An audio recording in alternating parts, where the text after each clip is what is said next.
এবার যাব রংপুরে সিনিয়র করেসপন্ডেন্ট মইনুল হকের কাছে। মইনুল, শিক্ষার্থীরা এখন কোথায় অবস্থান করছেন? আইন শৃঙ্খলা বাহিনী কতটা তৎপর আছে সে সম্পর্কে আমাদের জানান। রাইকা, শিক্ষার্থীরা এখন বেগম রোকেয়া বিশ্ববিদ্যালয়ের সামনে সড়ক, মডার্ন এলাকা এবং লালবাগ এলাকায় অবস্থান করে বিক্ষোভ প্রদর্শন করছে। আইন শৃঙ্খলা রক্ষাকারী বাহিনী কঠোর অবস্থানে রয়েছে, সতর্ক অবস্থানে। এখন পর্যন্ত আমরা কোনো ধরনের গোলমালের চিত্র দেখিনি, তবে সকাল থেকেই কিন্তু রংপুর নগরী মূলত শিক্ষার্থীদের আন্দোলনের একটি নগরীতে পরিণত হয়ে যায়।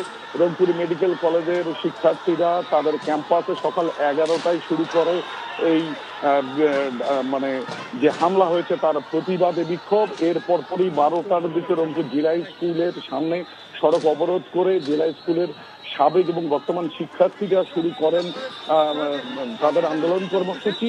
এখন জন্ম সনদ দিয়ে খোলো বিকাশ স্টুডেন্ট অ্যাকাউন্ট, নিজের বিকাশ নিজে কর।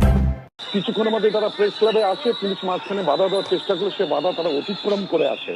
আর তারপর পরেই তাদের সঙ্গে যুক্ত হয় রংপুর পলিটেকনিক্যাল ইনস্টিটিউট, রংপুর সরকারি কলেজ এবং বিভিন্ন শিক্ষা প্রতিষ্ঠানের শিক্ষার্থীরা বের হয়ে সেই আন্দোলনে যুক্ত হয়ে তারা রংপুর প্রেস ক্লাব থেকে পায়ে হেঁটে প্রায় 5 কিলোমিটার দূরে বেগম রোকেয়া বিশ্ববিদ্যালয় এলাকায় চলে যায় এবং সেখানে বর্তমানে তারা অবস্থান করছে, তারা বিক্ষোভ প্রদর্শন করছে, তারা হামলার নিন্দা করছে এবং কোটা সংস্কারের দাবি সরকারকে মেনে নেওয়ার দাবি জানিয়ে তারা অব্যাহত রয়েছে। তাদের এই কর্মসূচি বিকাল বন্ধ চলবে। বর্তমানে ঢাকা রংপুর মহাসড়কের মোড় এলাকায় তারা অবস্থান করার কারণে যানবাহন চলাচল কিন্তু বন্ধ হয়ে পড়েছে। রাস্তার দুই ধারে বেশ যানবাহনও আটকা পড়েছে।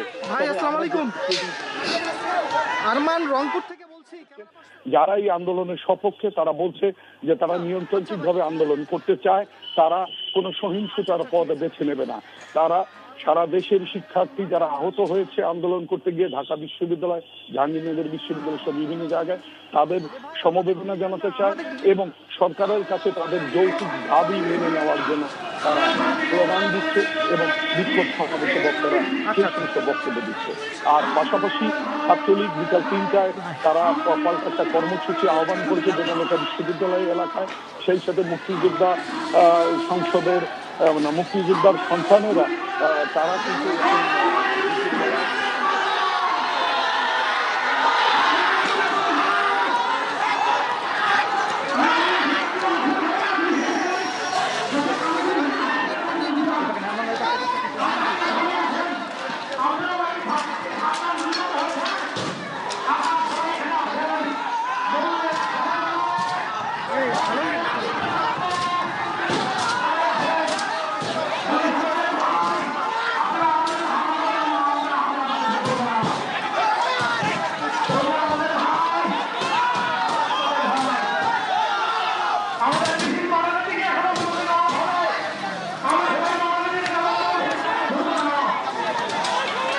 এখন জন্ম সনদ দিয়ে খোলো বিকাশ স্টুডেন্ট অ্যাকাউন্ট, নিজের বিকাশ নিজে কর।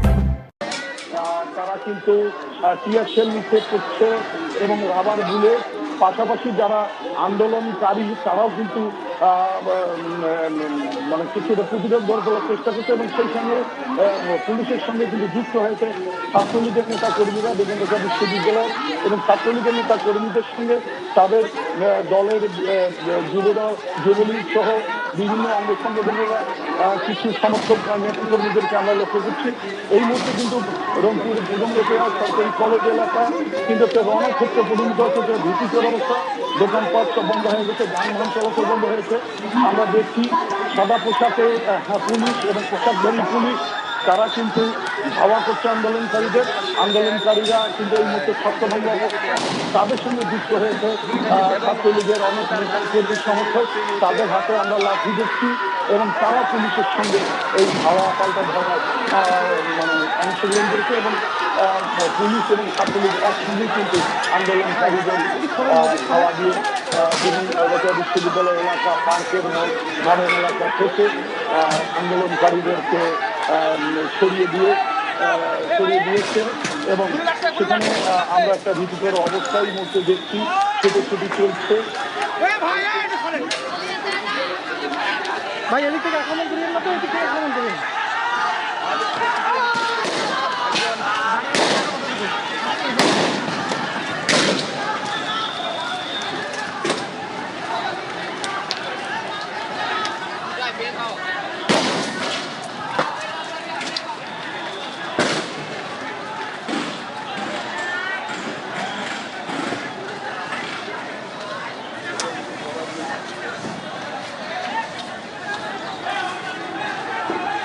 ভাই ভাই ভাই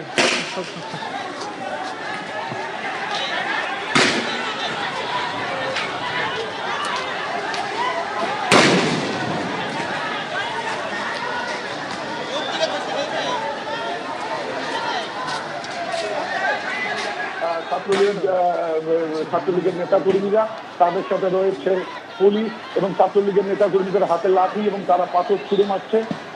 এই সময় আমরা রংপুর বেগম রোকেয়া বিশ্ববিদ্যালয়ের সামনের যে এলাকা, সেই এলাকায় দেখছি যে বিভিন্ন শিক্ষা প্রতিষ্ঠান থেকে বেগম রোকেয়া বিশ্ববিদ্যালয়ে যে গিয়েছিল আন্দোলনের জন্য এবং সড়ক অবরোধের চেষ্টা করেছিল, তাদেরকে ছত্রভঙ্গ করে দিয়েছে পুলিশের। জানছিলাম রংপুরে কোটা আন্দোলনের খবর। এখন জন্ম সনদ দিয়ে খোলো বিকাশ স্টুডেন্ট অ্যাকাউন্ট। নিজের বিকাশ নিজে কর।